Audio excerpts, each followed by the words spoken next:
historia, amores que se revisten de pompa y gloria, mas nunca hubo, tampoco habrá amor así tan singular, amor tan indescriptible que ningún artista ya logró pintar, pues fue amor escrito con sangre, amor ya concebido en dolor, dolor de abandono, dolor de rebeldía atroz. Fue ese amor escrito con sangre que nos libró de muerte eterna, y todo fue pagado. La cruz fue la señal.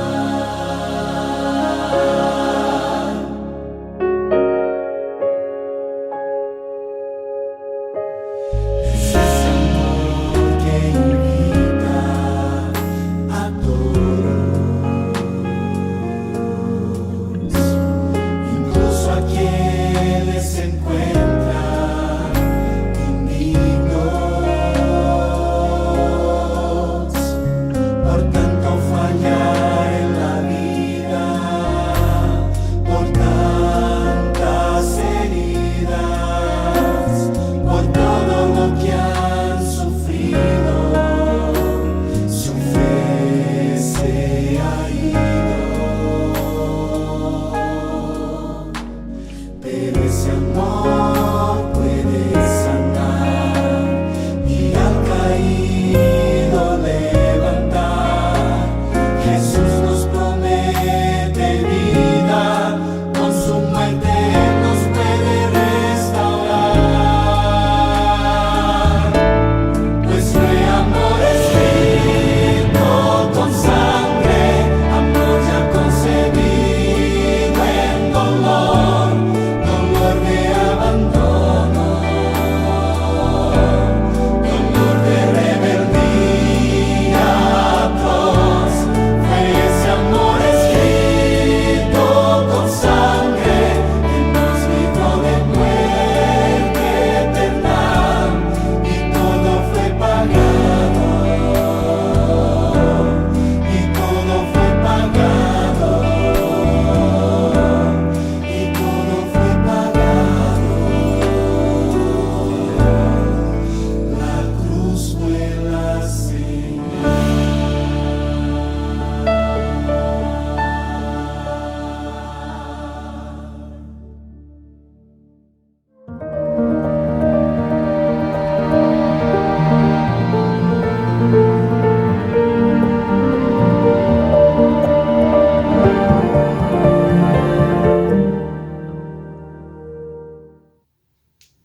Este es nuestro quinto día juntos en esta semana especial, en este espacio distrital que hemos dado por nombre Aislados pero no solos. Estoy feliz de poder compartir esta jornada también con ustedes para tener momentos de oración, momentos de alabanza y también una reflexión en la palabra de Dios. Vamos a comenzar con una alabanza que ustedes ya están conociendo, ya hemos pasado la mitad de la semana, y la alabanza se llama Medley de la Cruz.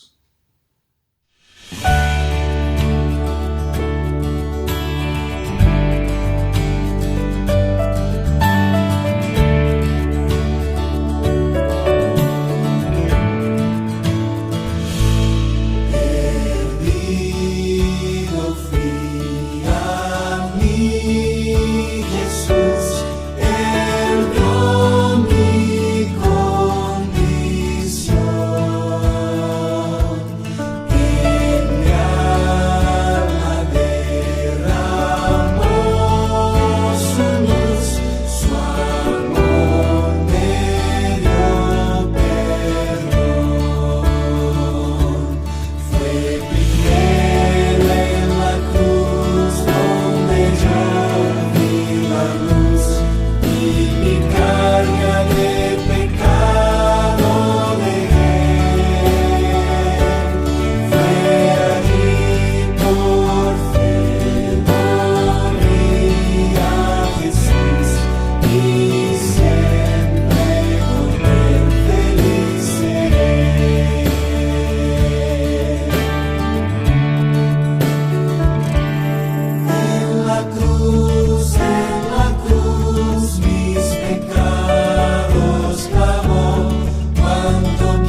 Jesús la solución. Es Jesús la solución.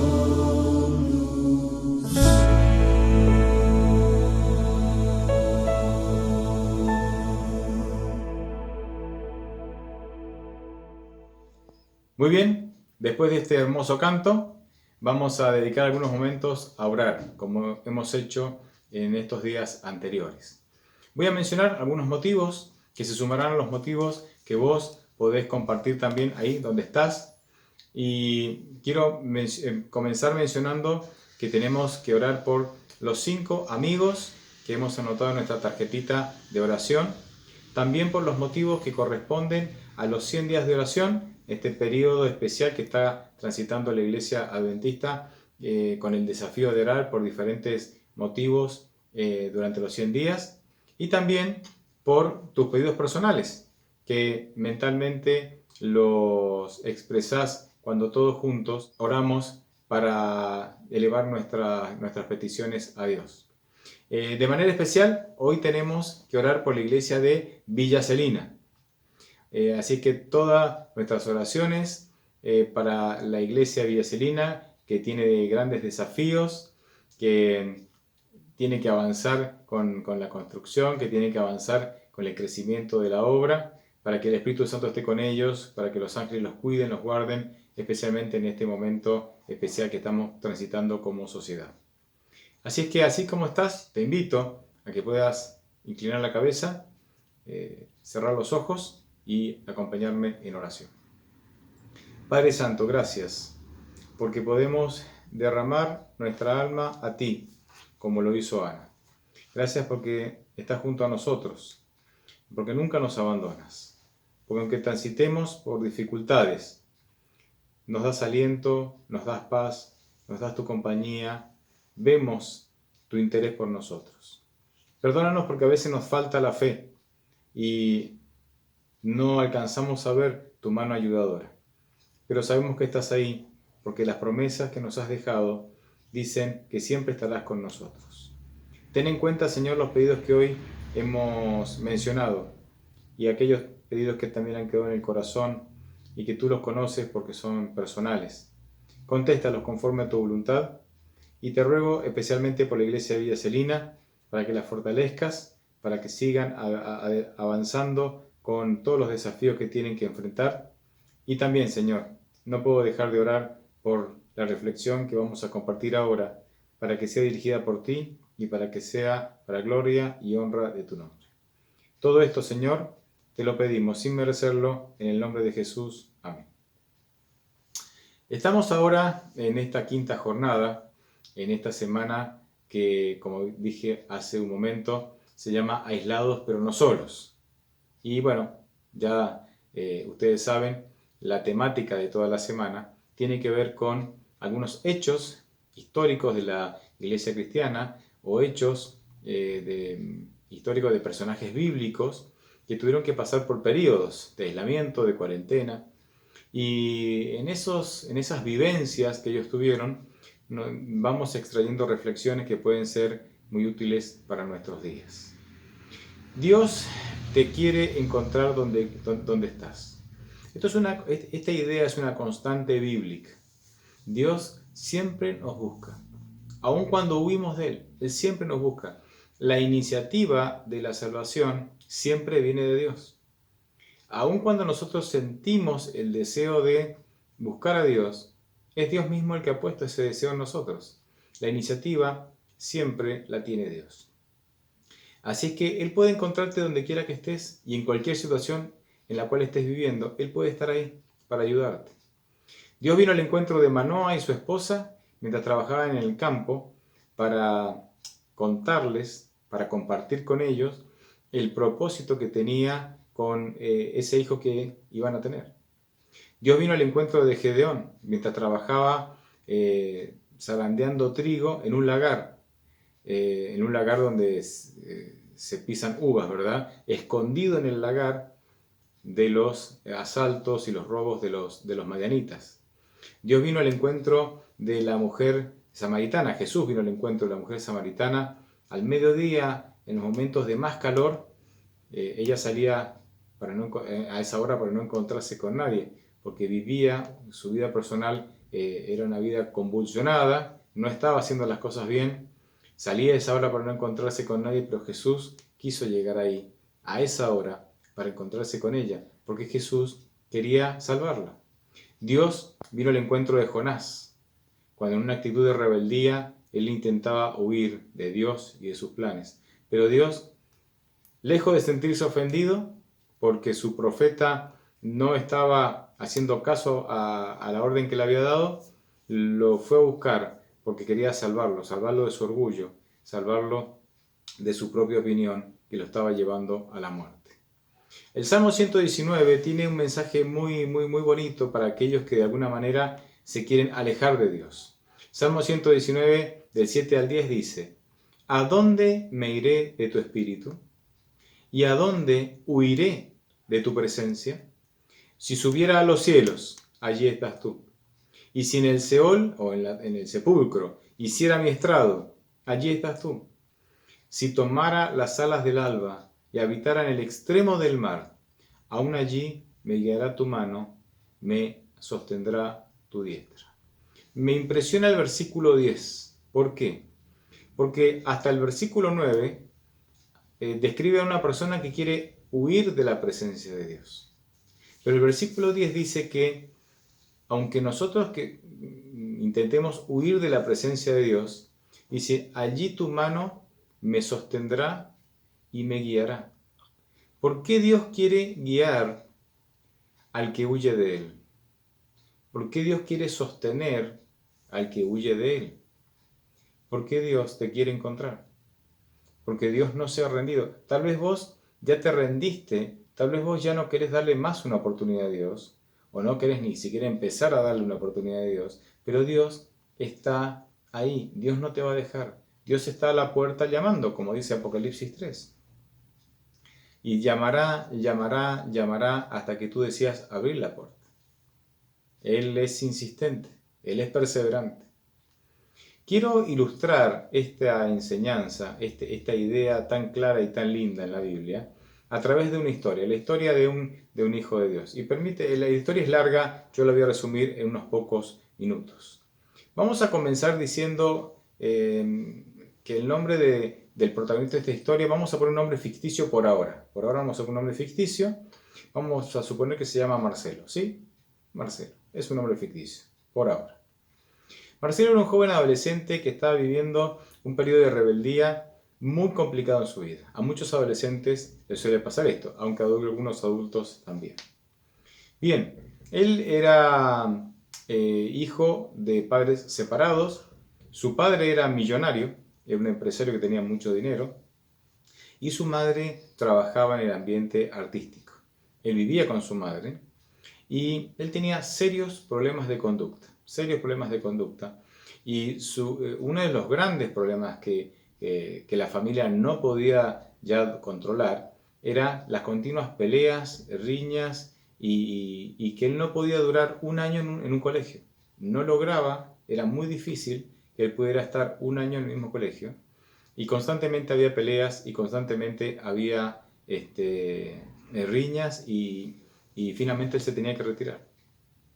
Él también para esta época ya usaba drogas, usaba alcohol, fumaba, no llevaba una vida fácil. Si bien él no se sentía bien con lo que hacía, le dolía mucho que sus padres sufrieran por lo que hacía, pero al mismo tiempo parece que no podía dejar de hacer lo que hacía. Suena un trabalengua, pero esto es la realidad de muchos. Entonces, ya no sabiendo qué hacer, los padres empezaron a tomar algunas medidas extremas. En una ocasión, lo enviaron al liceo militar, al colegio del liceo militar, pensando que ahí la disciplina y el ambiente de alguna manera iban a ayudarlo a enderezar, encauzar su vida, pero no duró el año, como solía pasar, y no mucho tiempo después dejó el liceo militar.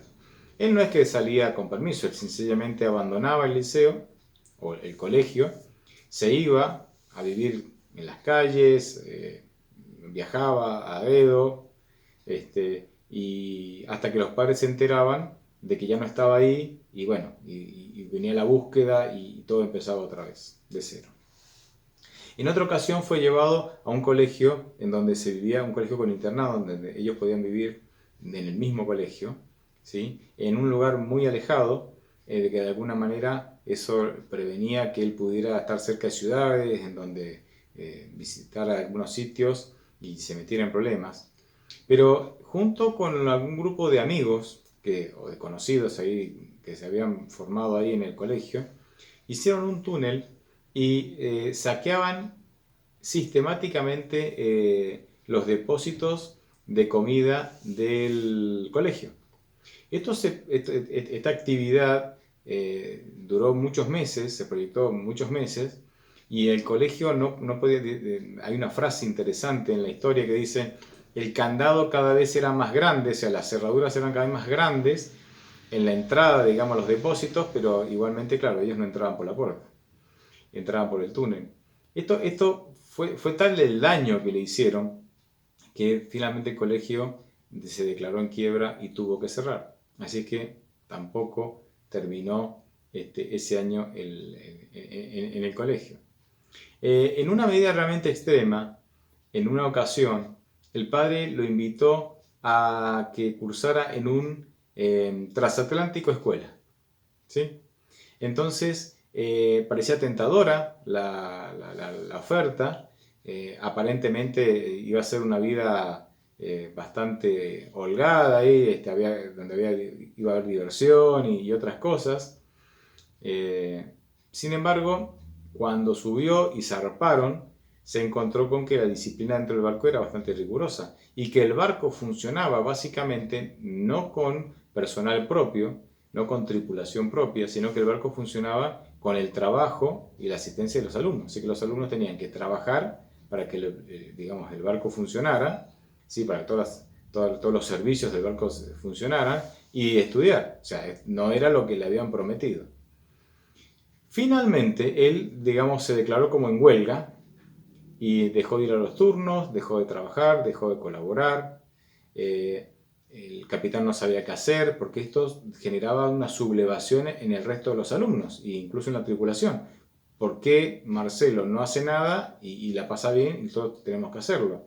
Le privaron la comida, pero él se encargó de que los compañeros de habitación del camarote le trajeran comida escondidas, así que finalmente llegaron a un acuerdo con el capitán y él se bajó en Italia y de alguna manera todos quedaron tranquilos. Él salió del barco, que es lo que quería, y el capitán se deshizo de él, que era también lo que quería. Parecía que no había una solución para él. Intentó con algunos colegios más, todos más o menos con el mismo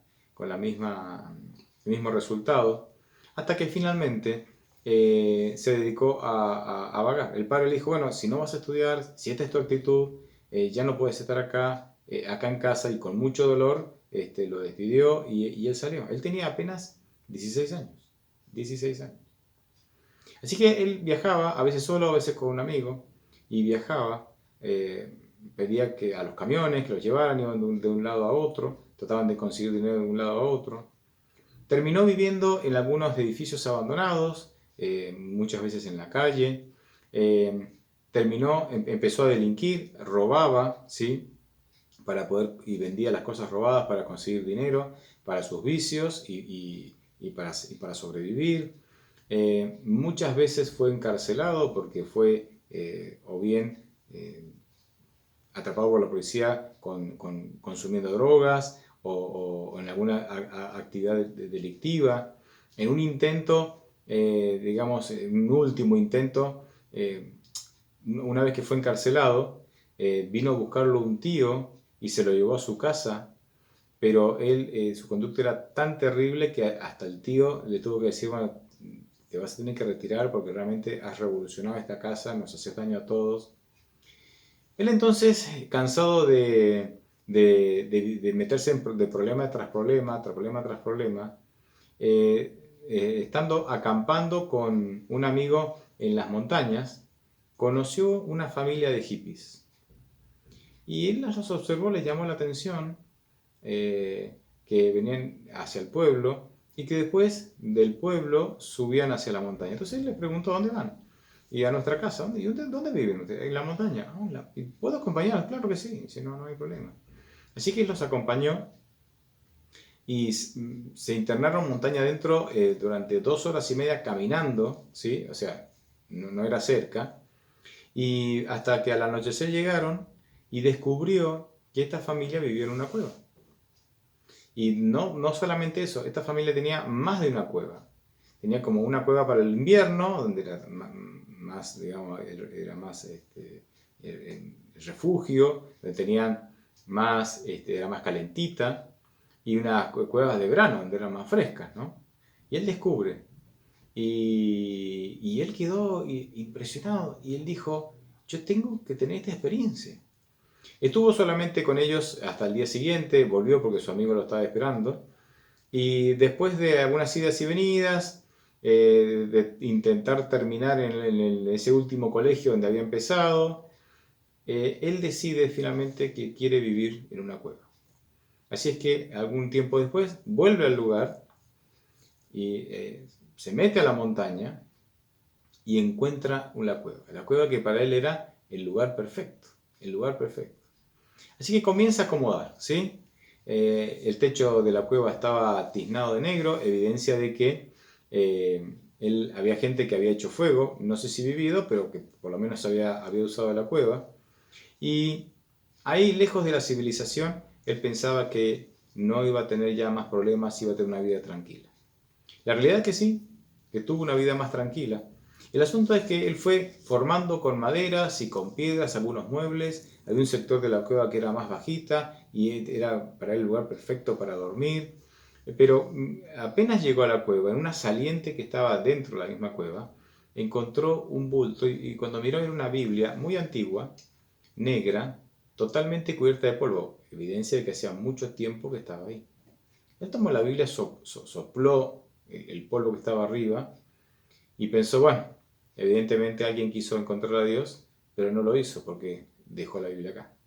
Ignoró la Biblia, la dejó, siguió su vida. ¿Cómo vivía? Él bajaba al pueblo, tocaba la guitarra en la vía pública y con eso ganaba unas monedas, unos dólares y con eso compraba comida.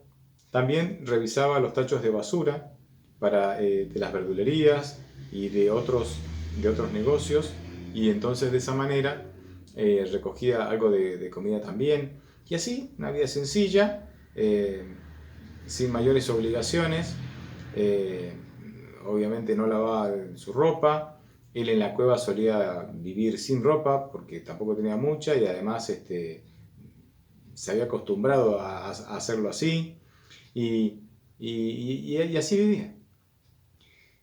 Estuvo bastante tiempo en la cueva. Yo estoy haciendo un breve resumen, ¿verdad? En realidad la historia es mucho más larga, tiene muchísimos detalles, pero ahora estoy haciendo un breve resumen. Hasta que en un momento él empezó a sentir que algo le faltaba. Claro, la novedad de vivir en la cueva ya había pasado, ya llevaba tiempo ahí, y de alguna manera estar en contacto con la naturaleza, esa naturaleza le hablaba de Dios. Él había sido criado en un hogar un hogar anticristiano, ¿sí? En donde se hablaba muy mal del cristianismo, se le había enseñado que el cristianismo era una plaga, era la plaga del mundo, ¿sí? Y entonces él no tenía, digamos, un buen concepto del cristianismo, pero algo le hablaba de Dios, algo le hablaba de Dios. En la escuela él había recibido ideas de la evolución, el mundo creado por la evolución, pero esa naturaleza llena de orden y de belleza, aunque imperfecta, pero llena de belleza, él no podía creer que fuese fruto de la evolución. O sea, los argumentos evolutivos no cuadraban con todo eso. El asunto es que un día, muy aburrido y con estos interrogantes, no tuvo mejor idea que tomar la Biblia. Tomó la Biblia y estando ahí, con la Biblia en la mano, empezó a leer. Descubrió que le gustaban muchísimo las historias de la Biblia. Ustedes saben que la Biblia tiene muchas historias, contiene muchas historias. Y él, aunque ya había terminado la primaria y había hecho los primeros años de la secundaria, él no leía con fluidez, le costaba leer. No, obviamente no era un buen alumno, ¿verdad? No había sido un buen alumno. Y él, por una cuestión idiomática y porque la Biblia estaba en un idioma antiguo, él confundía la palabra hermanos con respiración. Y confundía la palabra virgen con versión. Propio de su ignorancia, ¿verdad? Entonces imagínense, cuando él leía Hechos de los Apóstoles, donde la palabra hermano se repite muchísimo, él la confundía por respiración. Debe ser, dice, bueno, esto debe ser una especie de palabra clave, ¿no? Que usaban los cristianos. Algún tiempo después se dio cuenta, ¿no? de su error. Y la Biblia era la versión King James, el del rey Jacobo. Y como él confundía la palabra versión con virgen, él decía, ¿quién será esta virgen que se llama rey Jacobo? Bueno, algún tiempo después descubrió el error, ¿no? Que el problema lo tenía él. Bien, él empezó a leer las historias y quedó cautivado. Claro, pero cuando uno comienza a leer la Biblia desde Génesis, hay muchas historias al principio, pero después empezamos con genealogías, hay libros de genealogías, hay libros de datos así más técnicos, y es como que se aburrió y la dejó de leer. Él había encontrado un amigo que vivía también ahí en la zona, y este amigo, él cada tanto se encontraban, y entonces él le dice, vos sabés que estaba estudiando la Biblia, me gustó, pero ahora entramos con genealogías, nombres, y me aburrí, la verdad que no. Y el amigo le dice, ¿por qué no pruebas con el Nuevo Testamento? Entonces él vuelve, claro, y arranca con el Nuevo Testamento y descubre otra vez, queda apasionado. Y acá es interesante porque él veía que Cristo era muy diferente a lo que su familia le había enseñado el cristianismo. Cristo era alguien que amaba, alguien que era misericordioso, era alguien sabio, era profundo, pero este no coincidía con la versión que le habían dado sobre el cristianismo. Y fue avanzando, ¿no? Y le pasó lo que nos pasa a muchos cuando empezamos a leer la Biblia, y seguramente a vos te ha pasado si has tenido esta vivencia, ¿no? La Biblia llena muchos vacíos el mensaje de la Biblia llena muchos vacíos en nuestra vida, pero genera muchos interrogantes. Y uno quiere saber, uno quiere saber. Así que él estaba lleno de interrogantes y comparte esto con su amigo. Y su amigo, que tenía una actitud escéptica hacia estas cosas, fue y tomó un libro grande, bien grande, y se lo da y le dice, léelo, y aquí encontrarás respuesta a todos tus interrogantes. El libro se llamaba El conflicto de los siglos y tenía casi 800 páginas. Imagínense, no leía con fluidez, jamás habían leído un libro tan grande, le pareció una tarea imposible, pero decidió hacerlo. Y él quedó enganchado desde el primer día quedó enganchado.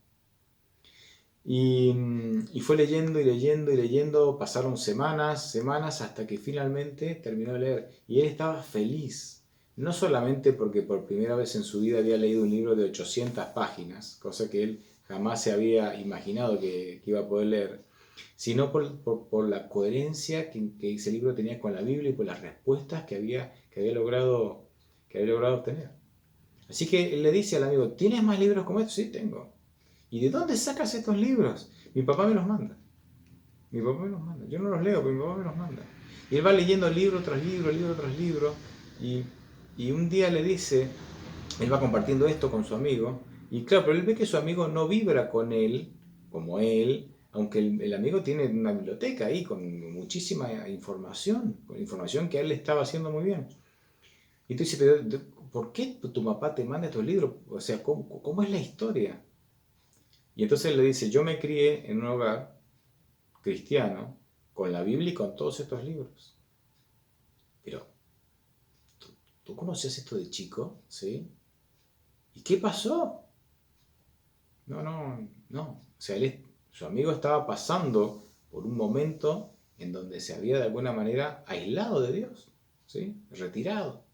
Pero su papá, con la esperanza de que volviera a Dios, le mandaba literatura todo el tiempo, y él, bueno, por respeto a su padre, la guardaba ahí.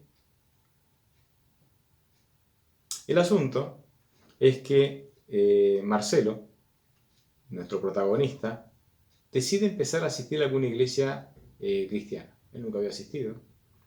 Entonces baja al pueblo un día con su atuendo hippie, sucio, pero largo, y entra a una iglesia, entra a otra, y él empieza a notar algunas cosas. Algunas iglesias eran más amables que otras, pero él notaba que la amabilidad era como forzada, y que cuando se sentaba en una silla, las sillas de los costados quedaban vacías. Él también se da cuenta que él no sabía cómo comportarse en ambientes cristianos. Nunca había asistido a iglesias ni frecuentado esos ambientes. Y sentía que no encajaba. Así que con el tiempo dejó de asistir a estas iglesias. Siguió su vida y resumiendo la historia, él va a terminar abandonando la cueva porque se termina casando con una chica, pero después juntos vuelven a vivir a una cueva y luego salen cuando ella queda embarazada. O sea, la historia es larga, pero resumiendo la historia, él fue integrando a Jesús en su vida todos los días. Y eso, la presencia de Jesús en su vida, hizo que él fuera dejando las drogas, dejar el alcohol, cambiara sus hábitos, formara una familia, fue aprendiendo. Una de las cosas que más le costó fue dejar de fumar. Cuenta de una manera muy interesante lo que le costó dejar de fumar. Él tenía una camioneta muy desvencijada, ¿no? muy rota, y él entonces un día se descompone la camioneta, él para en la banquina, comienza a intentar arreglarla y pasa una camioneta, una 4x4 nueva, y él entonces le dice: Señor, si tú me dieras una 4x4 yo dejaría de fumar, como diciendo, hagamos una transacción, ¿no? Tú me das y yo dejo. Y en ese momento él sintió un claro pensamiento, así como que si Dios le hablara, diciéndole: por una camioneta estás dispuesto a dejar de fumar, pero por mí no. Ese día él dejó de fumar. Bueno, un detalle, pero la historia es hermosa. Resumiendo la historia, él se bautiza, su esposa se bautiza primero, pero él tiempo después se bautiza. Él hoy es pastor y tiene un ministerio internacional donde miles y tal vez millones se ven beneficiados con su ministerio. Y esta es una brevísima historia del pastor Doug Batchelor. De paso pueden conocer esta historia, pueden leer toda su historia de conversión en el libro de Cavernícola a Cristiano, ¿sí? Es una historia apasionante, no es un libro largo, es una historia apasionante. Yo quiero terminar con la siguiente invitación. Dios te está buscando. Dios tiene grandes planes para vos. Y te va a encontrar. Él está a la puerta llamando. Claro, Él va a respetar tu decisión. Si vos lo querés rechazar, pero aunque lo rechaces, Él no va a dejar de estar del otro lado de la puerta. Dios está a la distancia de una oración. Dios está a la distancia de un suspiro pidiendo ayuda. Dios está a la distancia de un pensamiento. No es cierto eso de que Dios se aleja de nosotros. Nosotros nos alejamos de Él. Él nunca se aleja de nosotros. Tal vez es hora de que vos le des una oportunidad. Y no estoy hablando de que este mensaje no es para gente que es atea, que no va a la iglesia. Sí, para vos también puede ser. Pero tal vez esta es la realidad de gente que está dentro de la iglesia, que sigue las formas de la iglesia, que está en la iglesia porque es lo correcto, pero que todavía no tiene un encuentro personal con Cristo, que todavía no le abrió la puerta, que sabe mucho de Cristo porque ha estudiado de Cristo, porque en las iglesias se estudia de Cristo, pero que todavía no tiene un encuentro personal con Cristo. Te invito a que le abras la puerta. Estoy seguro que te va a sorprender. Dios te bendiga.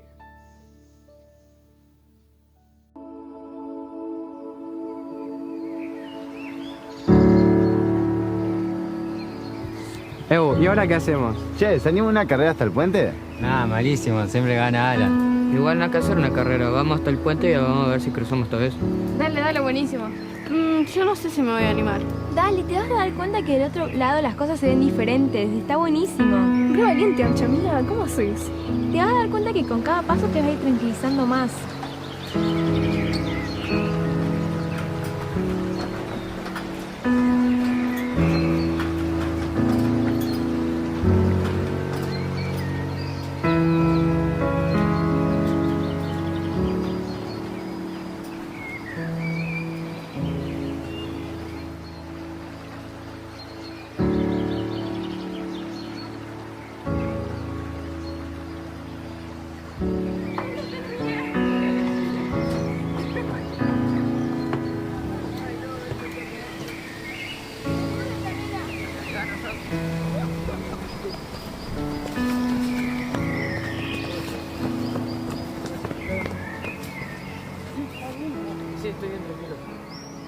Uno se prepara de la mejor manera posible para las cosas que se presentan a lo largo de la vida. Para un partido te entrenás, para una lección difícil estudiás, para tener un trabajo te capacitas, pero hay situaciones que escapan a nuestro control, situaciones inesperadas que te hacen vivir verdaderas pesadillas. Nadie puede prepararte, por ejemplo, para el momento en el que te van a decir que estás enfermo, gravemente enfermo, que tu enfermedad es degenerativa, incurable, incontrolable, mucho menos si solo eres un niño.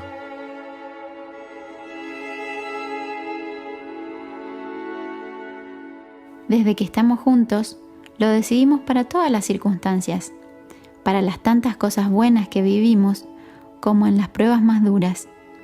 Desde que estamos juntos, soñamos con formar una familia que tenga valores, valor para ayudar y el valor de servir a quien lo precise.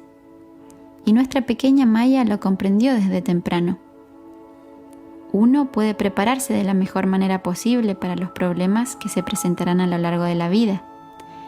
Pero hay situaciones, problemas y dolores infinitos para los cuales parece no haber solución.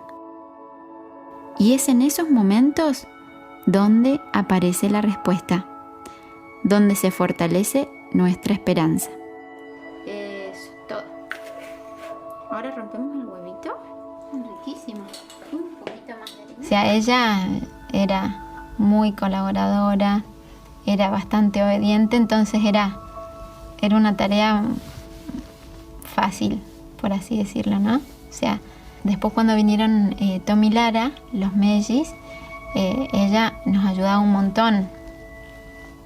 Alan por ahí algunas cosas, o sea, no puede hacer, le pedía y ella se lo hacía, ya sabía, ¿viste? Entonces lo ayudaba un montón a pasarle las cosas que son muy simples para algunos, pero en nuestra familia es otra dinámica. Gracias, papá. Ahí vamos a ponerle los chips. Seguimos amasando. Siempre soñamos con tener una familia, pero siempre fuimos muy cautelosos y muy cuidadosos con eso. Especialmente yo. Era el que ponía más los frenos porque ella, con lo emprendedora que es y con lo positiva que es como que dale para adelante y no hay problemas, y entonces yo la frenaba y le decía pará, pero vamos a hacer un estudio genético a ver si vos no tenés algún gen que conmigo vayamos a tener hijos con nuestra propia enfermedad. No, yo me quiero casar, igual quiero formar una familia con vos, no importa si lo que pase.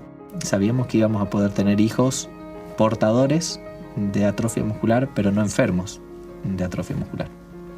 Entonces, desde ese mismo momento también ya el panorama se amplió, porque estaba la posibilidad de tener hijos. Yo sabía que iba a ser complicado tener hijos en el sentido del cuidado, porque muchas veces ella no iba a poder tener la ayuda que tienen la mayoría de las madres. Levantarse rápido de la cama, de ir a alzar, hacerle cocollo a los chicos, subirlos arriba, andar en bici o correr con ellos, o ir a la plaza y subirse a los juegos. Iba a ser una tarea mucho más pasiva la mía. Y bueno, eso lo hablamos. Igual ella sabía a lo que se enfrentaba. en todo el camino estuvo muy segura y yo la acompañé en eso. O sea, si ella estaba segura, bueno, no me iba a achicar yo. Con el poder que Él te da, bellas y bellas las manos son que obedecen a Jesús, bellos los ojos que siempre están llenos. Un día escuché que al perder amigos o hermanos te pueden llamar solitario. Cuando pierdes a tus padres, te llaman huérfano. Y si pierdes a tu compañera, te llaman viudo. Pero, ¿qué pasa si pierdes a tu hijo?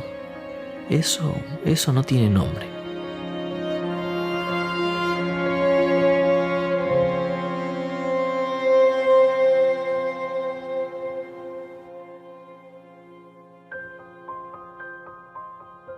Maya llegó en el 2013, hicieron la cesárea. Maya salió espectacular, sin ningún problema, hermosa, tomó la mamadera de entrada. Después a los 3 años y 3 meses, bueno, ella fallece y a esa altura ya estaban los mellizos. Fue un momento muy difícil para nuestras vidas porque los mellizos no habían cumplido 1 año, tenían 10 meses. La primera semana después de la muerte, hasta bajaron de peso, no comían, porque, bueno, ella jugaba con ellos.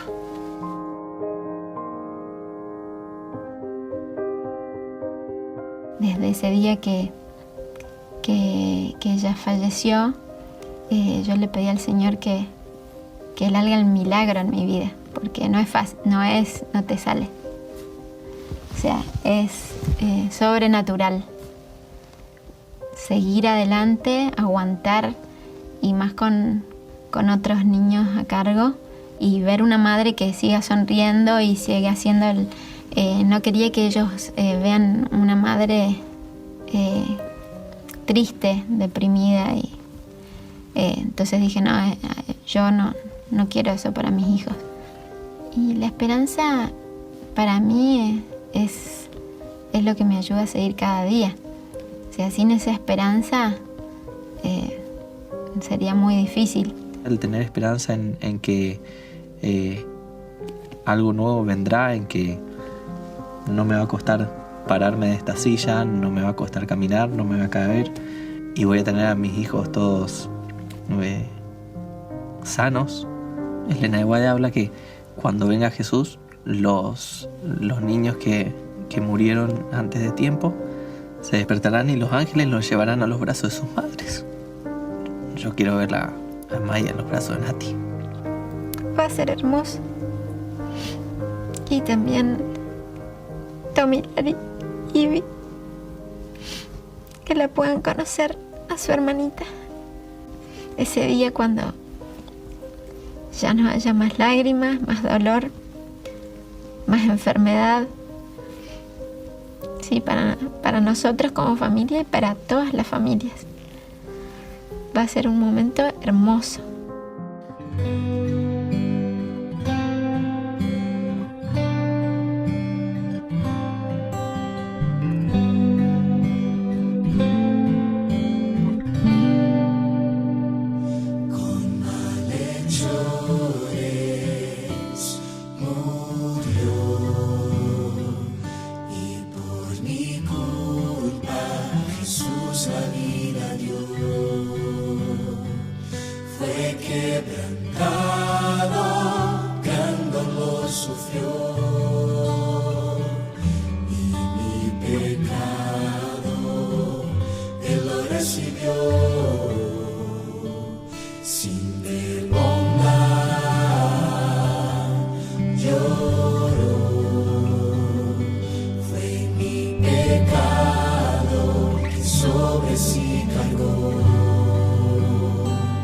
Fue aplastado porque